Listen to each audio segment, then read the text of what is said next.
Alright, hey chat, what's up? I'm not gonna lie, I have no script, I have no notes, I have nothing. I really just want to sit here today and yap about Xenoblade X. Because, genuinely, it has been a while since I have been this invested in a game. I am like, okay, let's just start from the beginning. Xenoblade X Definitive Edition released a few days ago. I assume they did it for like the 10-year anniversary because it released in 2015, and now we've got the Definitive Edition in 2025. They announced this really suddenly, by the way. Like, they announced it like on a random Tuesday evening at like fucking 3 p.m. And at first, when they announced it, I thought they were like joking. Not even joking.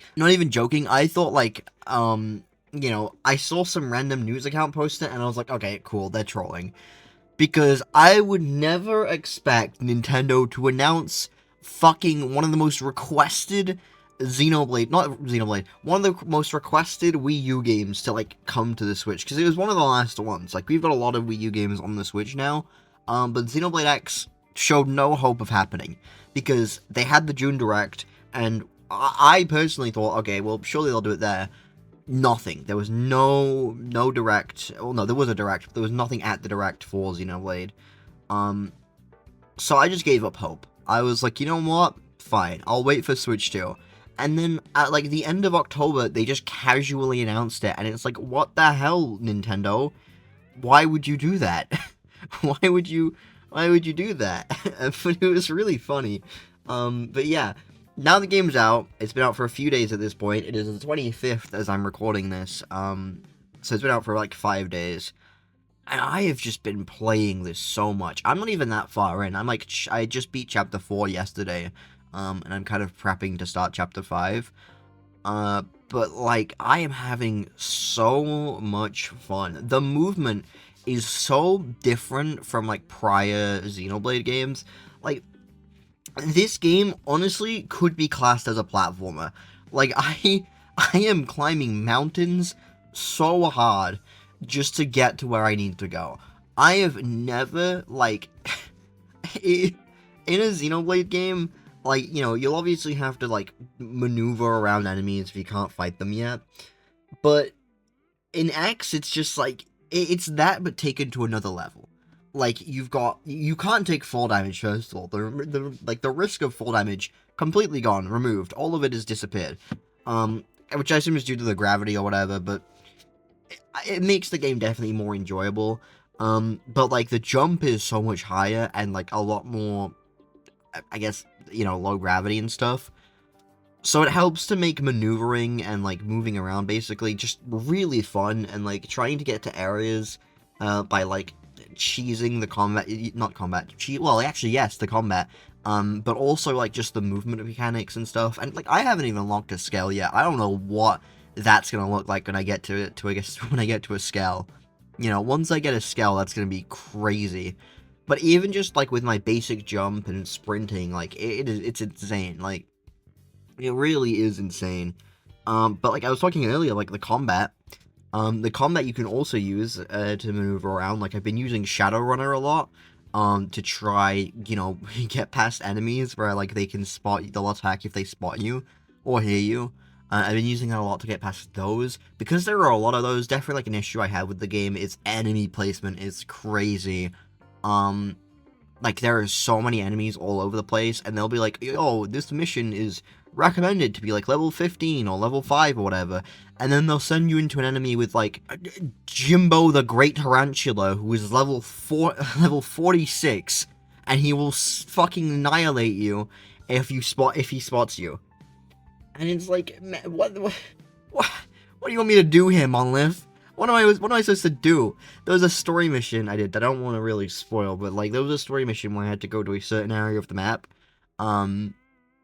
and while doing that, there was, like, this one enemy that would, like, fucking one-shot you, so I had to jump into the ocean and, like, go a completely different direction, a much longer route, just so I could avoid it, because I tried to go into a cave, and when I went into a cave, it somehow, like, it had a bullshit snipe.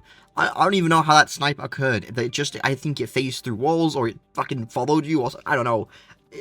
But aside from that, combat is really fun. Moving around is really fun. Combat is awesome, though. I have never... Okay, with prior Xenoblade games, you know, I've been able to kind of just get through them without optimizing too much. Like, I do enjoy optimizing.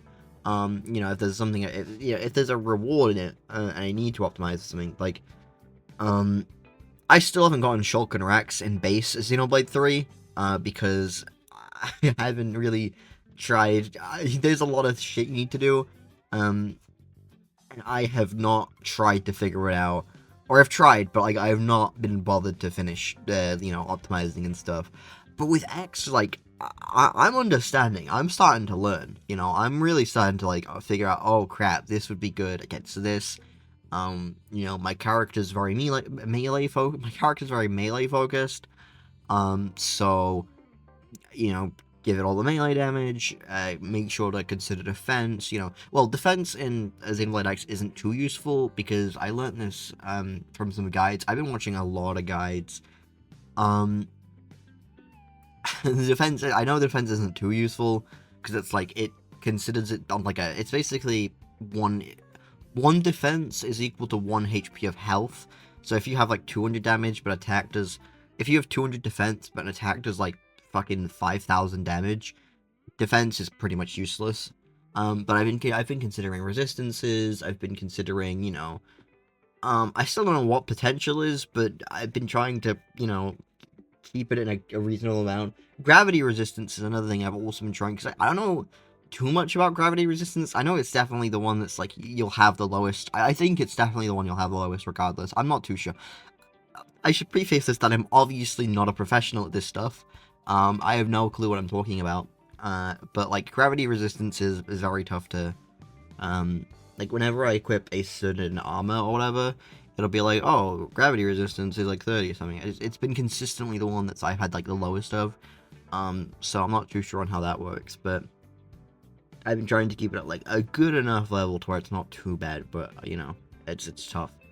But yeah, like I've been really enjoying just exploring and like figuring out the combat and figuring out what I need to do. Doing the side missions. So this main story, I think everyone will tell you this. Okay, I've heard the epilogue does improve the story, but I've not gotten to the epilogue, obviously. But like the main story, from what I've heard and from what I've seen everyone say, is really not that interesting. But I have seen a lot of people say, like, do the side content. The side content's really cool. I will say, I've been really enjoying the side content so far. But yeah, like, I don't know, I'm just really having fun with Xenoblade X right now.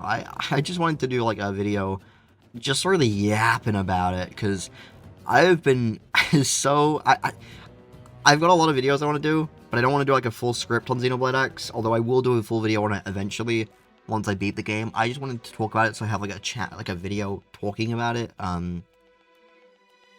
because I'm really adoring it.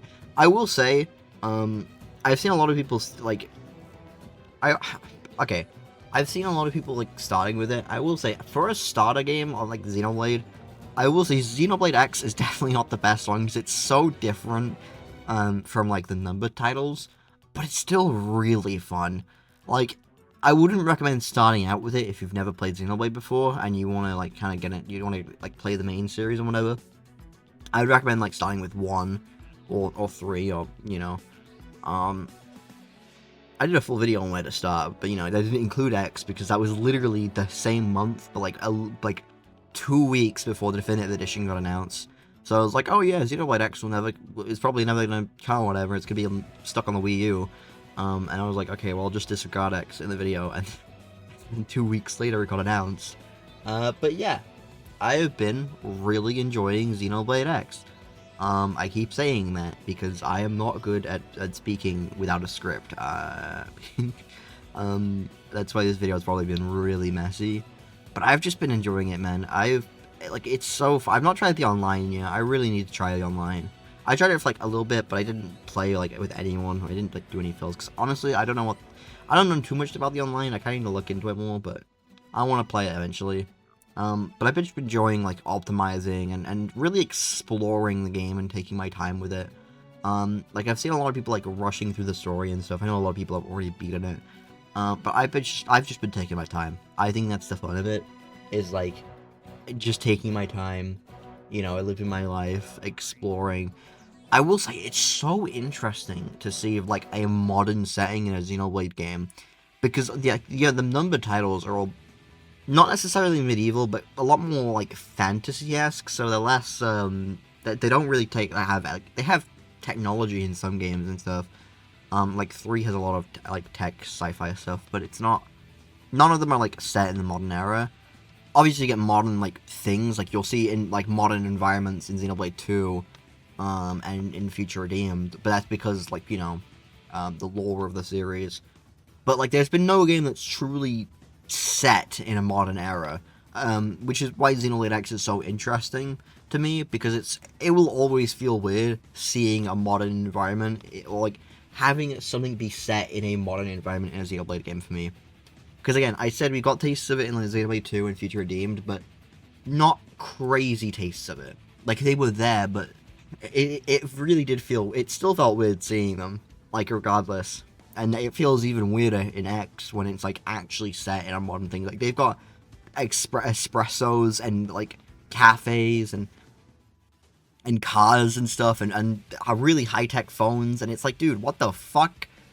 What is this? I've never seen this before. What are we doing? Why is this in a Xenoblade game? But it's fun. It's really cool. Like, that's not even a complaint. Like, it's just awesome to see. X feels like so different, but it still has like that Xenoblade charm. Like, it still feels like it's like this weird amalgamation. It's like it's a Xenoblade game and it's not a Xenoblade game. But anyways, that's kind of all I wanted. Well, not all I wanted to say, but that's kind of just what I wanted to talk about. Because I've just been really enjoying X-Men, and I wanted to talk about it a bit. Because it's just fun. It really is just fun.